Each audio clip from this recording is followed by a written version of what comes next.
how to fix call recording not showing or working on iPhone. So if at the end of this you found this offer informative, please don't forget to like and then subscribe.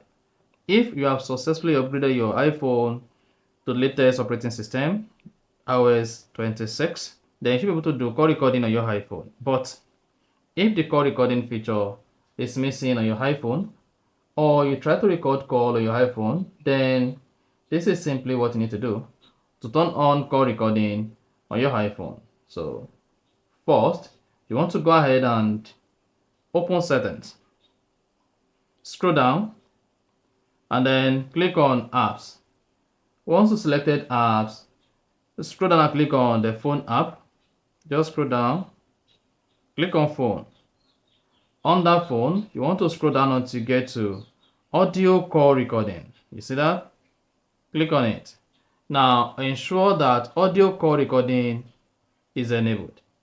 When next you now have an incoming call or you have an outgoing call on your iPhone and you pick up the call, then to record the call, click on these three dots, locate call recording and click on it.